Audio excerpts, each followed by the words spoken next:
Leaked documents reveal depth of US spy efforts and Russia's military struggles. The documents portray a battered Russian military that is struggling in its war in Ukraine and a military apparatus that is deeply compromised.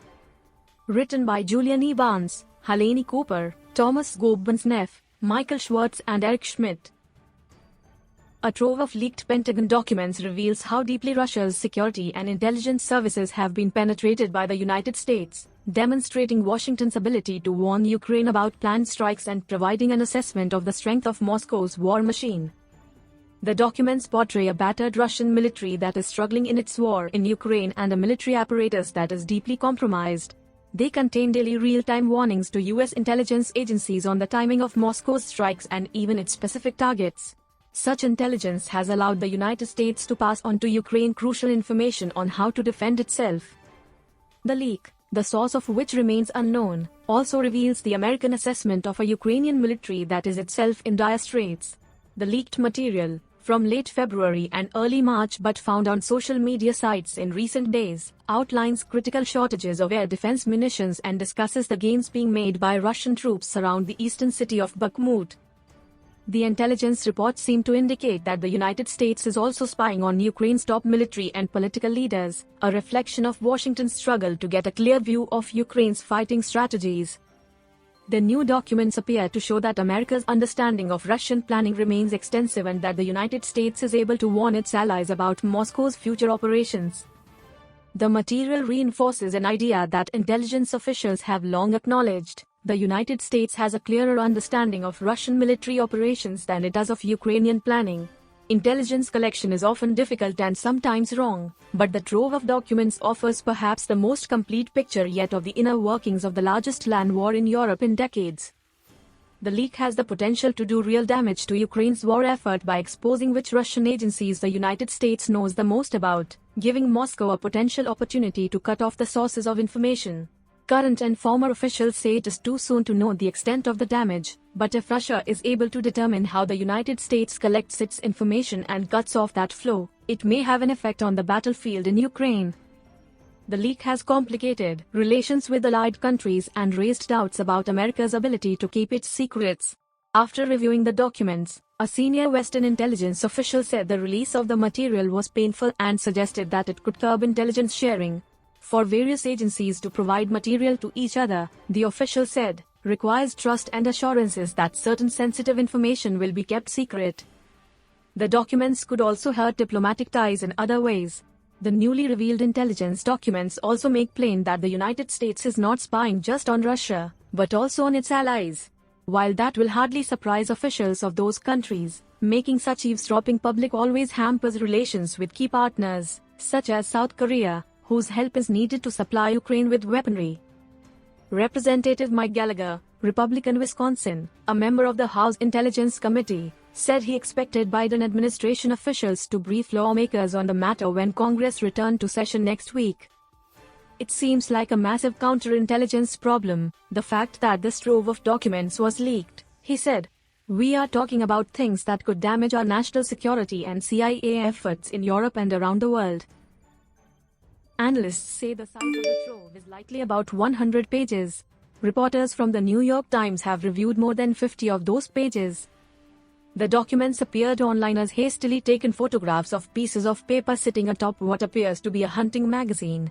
Former officials who have reviewed the material say it appears likely that a classified briefing was folded, placed in a pocket, then taken out of a secure area to be photographed. Senior U.S. officials said an inquiry, launched Friday by the FBI, would try to move swiftly to determine the source of the leak. The officials acknowledged that the documents appear to be legitimate intelligence and operational briefs compiled by the Pentagon's Joint Staff, using reports from the government's intelligence community, but that at least one had been modified from the original at some later point. One senior U.S. official called the leak a massive intelligence breach, made worse because it lays out to Russia just how deep U.S. intelligence operatives have managed to get into the Russian military apparatus. Officials within the U.S. government with security clearance often receive such documents through daily emails, one official said, and those emails might then be automatically forwarded to others. Another senior US official said tracking down the original source of the leak could be difficult because hundreds, if not thousands, of military and other US government officials have the security clearances needed to gain access to the documents. The official said that the Pentagon had instituted procedures in the past few days to lock down the distribution of highly sensitive briefing documents. Much of the information in the documents tracks with public disclosures officials have made, but in many cases contains more detail. One document reports the Russians have suffered 1,89,500 to 2,23,000 casualties, including up to 43,000 killed in action. US officials have previously estimated Russian losses at about 2 lakh soldiers. While US officials are more circumspect in describing Ukrainian losses, they have said there have been about 1 lakh. The leaked document says that as of February, Ukraine had suffered 1,24,500 to 1,31,000 casualties, with up to 17,500 killed in action. Intelligence officials have repeatedly insisted that their casualty numbers are offered with low confidence, meaning that they are at best rough estimates. The document also notes the low confidence assessment and further says that the United States is trying to revise how it assesses the combat power of the Russian military and its ability to sustain future operations. The documents show that nearly every Russian security service appears penetrated by the United States in some way. For example, one entry, marked Top Secret, discusses the Russian General Staff's plans to counter the tanks NATO countries were providing to Ukraine, including creating different fire zones and beginning training of Russian soldiers on the vulnerabilities of different allied tanks. Ukrainian officials continue to insist the documents are altered or faked. In a statement on Telegram, Mikhailo Podolyak, an advisor to the Ukrainian president, said that the leaks were meant to sow distrust between Ukraine's partners. Another entry talks about an information campaign being planned by the GRU, Russia's military intelligence unit, in Africa, trying to shape public opinion against the United States and promote Russian foreign policy. While some of the intelligence briefs offer analysis and broad warnings of Russian plans, others are the kind of actionable information that Ukraine could use to defend itself. One entry talks about the Russian Defense Ministry formulating plans to conduct missile strikes on Ukraine's forces at specific sites in Odessa and Mykolaiv on March 3, an attack that the US intelligence agencies believed would be designed to destroy a drone storage area, an air defense gun, and kill Ukrainian soldiers. In late March, Russia claimed it had destroyed a hangar containing Ukrainian drones near Odessa. Also in late March, independent military analysts said Russia attacked Mykolaiv and other Ukrainian cities, but called the shelling routine. It is unclear if the warnings provided by the United States enabled the Ukrainians to take steps to mitigate the damage caused by the attacks. Still another entry discusses a report in February disseminated by Russia's National Defense Command Center about the decreased combat capability of Russia's forces in eastern Ukraine. While the documents were compiled by the Pentagon's Joint Staff, they contain intelligence from many agencies, including the National Security Agency, the State Department's Bureau of Intelligence and Research, and the CIA. Some of the material is labeled as having been collected under the Foreign Intelligence Surveillance Act, or FISA, noting that its further distribution is not allowed without the permission of the Attorney General. One section of the documents is categorized as coming from a CIA daily intelligence update. The material in that section reveals not just who the CIA is spying on but some details on how. One intelligence report, for example, demonstrates that the CIA is using intercepted communications to spy on discussions inside Russia's defense ministry. The documents reveal that US intelligence services are not only spying on the Russians, but are also eavesdropping on important allies. In the pages posted online, there are at least 2 discussions about South Korea's internal debates about whether to give the US artillery shells for use in Ukraine, violating Seoul's policy on providing lethal aid.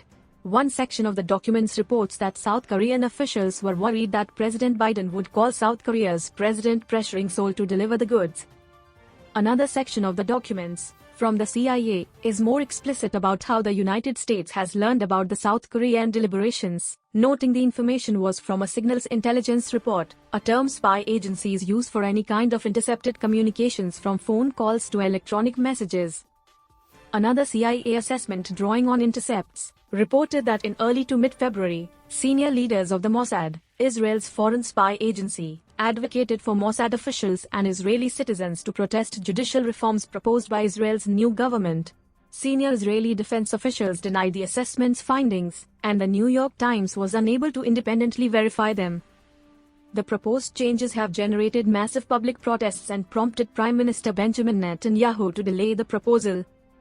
The first tranche of documents appeared to have been posted in early March on Discord, a social media chat platform popular with video gamers, according to Eric Toller, an analyst at Bellingcat, the Dutch investigative site. Discord surged in popularity during the pandemic, and became a hub for young people to socialize and for music lovers, anime fans and cryptocurrency enthusiasts to discuss their passions in communities known as servers. By late 2021, the platform had more than 150 million active users each month. Discord servers are essentially chat rooms, where people can discuss their hobbies and message each other or join audio calls. Some servers are public and contain thousands of people, while others are invitation only. This setup has enabled Discord to thrive, but it has also caused the company to face problems with harmful content over the years. Some of the documents were then reposted in the following weeks on other social media platforms including 4chan, an anonymous, fringe message board, but gained much broader attention only when they surfaced in recent days on Twitter and Telegram, analysts said. On Saturday, pictures of many of the documents were still available on Twitter. While the social media platform in the past could have taken steps to remove the material, under rules that prohibited the distribution of hacked material, Elon Musk, Twitter's owner, appeared to indicate in a Twitter post Thursday that he would not delete the material.